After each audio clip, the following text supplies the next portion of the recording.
Magandang araw, narito ang inyong mabilis at daily news update. Mula Japan, Pilipinas, at iba't ibang panig ng mundo, ihahatid namin ang mahahalagang balitang dapat ninyong malaman. Manatiling updated at samahan ninyo kami. Sa kanyang unang encyclical na Magnifica, Humanitas, binigyang diin ni Pope Leo XIV na dapat gamitin ang teknolohiya at artificial intelligence upang makatulong sa tao at hindi mabawasan ang kanyang dignidad. Mahalaga umano ito lalo na para sa milyong OFWs na umaasa sa digital technology upang makausap ang pamilya, magtrabaho at mamahala ng kanilang pang-araw-araw na buhay habang nasa ibang bansa. Ipinaalala rin ng Santo Papa na hindi dapat manaig ang automation, efficiency at kita laban sa tunay na halaga at karapatan ng bawat tao. Mahigit 40 train stations at commercial facilities sa Japan ang gumagamit na ngayon ng AI system upang makatulong sa pagpigil ng suicide at iba pang emergency incidents. Sinusuri ng AI ang kilos ng mga tao gamit ang security camera sa tagad nagbibigay ng alerto kapag may kahina-hinalang behavior tulad ng matagal na pagtayo sa gilid ng platform o rooftop. Ayon sa kumpanya, nakapagligtas na umano ito nang hindi bababa sa 2 buhay kabilang ang isang lalaking balak tumalon at isang batang gumagawa ng suicide note. Ipinapakita nito kung paano ginagamit ng Japan ang modern technology para sa public safety at mas mabilis na emergency response. Nalampasan ng SoftBank Group Corp ang Toyota Motor Corp bilang pinakamahalagang publicly traded company sa Japan matapos ang mahigit 22 years ng pamamayani ng Toyota. Umabot sa higit 48 trillion yen ang market value ng SoftBank dahil sa malakas na kumpiyansa ng mga investors sa artificial intelligence at bagong teknolohiya. Pinangunahan ni Masayoshi Son ang agresibong AI expansion ng kumpanya kabilang ang malalaking investments sa data centers at koneksyon nito sa OpenAI. Ipinapakita ng pagbabagong ito ang mabilis na paglipat ng Japan mula sa tradisyonal na industriya patungo sa AI at modern technology sector.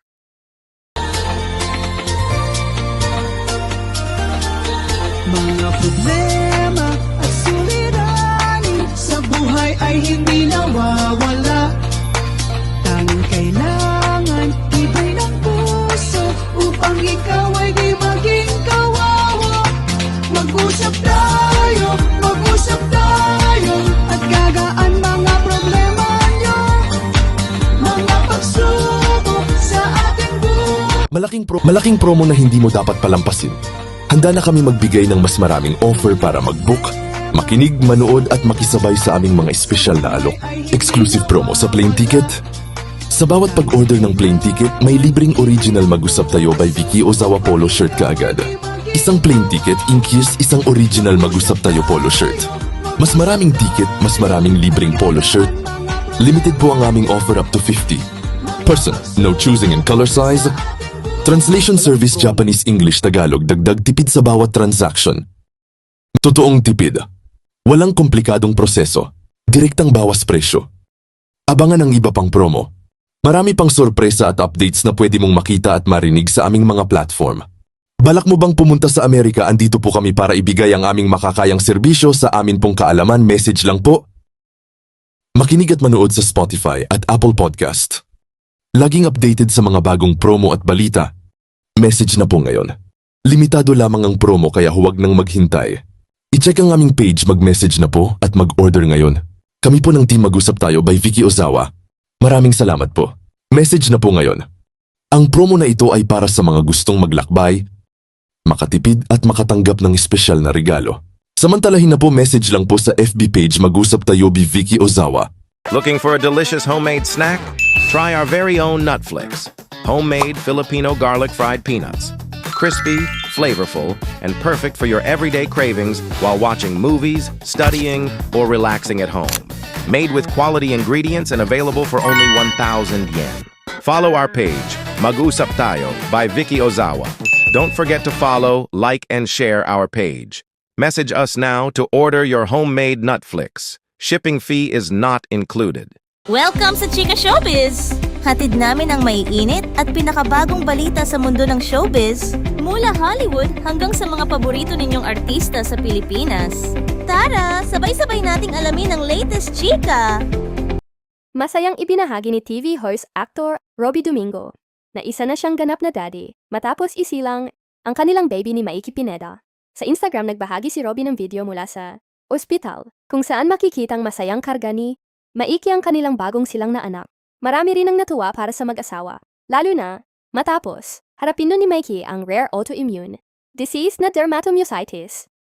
Ikinuwento ni Megan Young ang kanyang unting pagbabalik sa pag-ehersisyo matapos isilang sa kanilang panganay ni Michael Daes. Ayon kay Megan, nagsimula siya sa magaang workout habang dahan-dahang nagpapagaling mula sa pagbubuntis at panganganak. Naantala pa umano ang kanyang fitness journey. Matapos siyang magka-dengue, ngunit kalaunan ay nakabalik din siya sa mas seryosong training. Para kay Megan, hindi lamang pisikal na pagbabago ang mahalaga kundi pati ang overall health at pagiging mas malakas bilang bagong mommy. Nasungkit ni na Sugar Mercado at Jeremy ang kampyonato sa Stars on the Floor Season 2. Matapos ang kanilang matinding acrobatic dance performance sa finals, nakakuha sila ng 20.21% sa leaderboard at tinalo ang tambalan ni na Chanti Videla at Jao sa final dance battle. Dahil dito, naiuwi nila ang tropeo at 1 million pesos, cash prize bilang grand champions ng kompetisyon. At iyan ang kabuuan ng ating balita. Maraming salamat sa inyong pagtutok. Huwag kalimutang i-follow ang aming page. Mag-usap tayo by Vicky Ozawa para sa mas marami pang updates mula Japan, Pilipinas, at buong mundo. Ingat at hanggang sa muli. Before we end, we invite everyone to like, share, and subscribe to our page. You can watch us not only on Facebook, but also on our YouTube channel for more updates and exclusive content. We also have original 100 Pinoy diaries and 95 Tagalog quotes at Spotify and Apple Podcast. All in Tagalog written by Vicky Ozawa. Voice over by talented Filipina, Miss Joy and Jasmine, now available. So don't forget to listen and support our creative works. If you have any concerns, inquiries, or if you are interested in our commercials or services, please feel free to message us anytime on our Facebook page, Mag-usap Tayo by Vicky Ozawa. We are open Monday to Friday, 9 a.m. to 6 p.m. Japan time. Thank you very much for your continued support, and we look forward to assisting you. Maraming salamat from Team Mag-usap Tayo by Vicky Ozawa. Here is short quote from Ms. Vicky Ozawa. Life is a gift. Find peace of mind first rather than happiness. Thank you very much.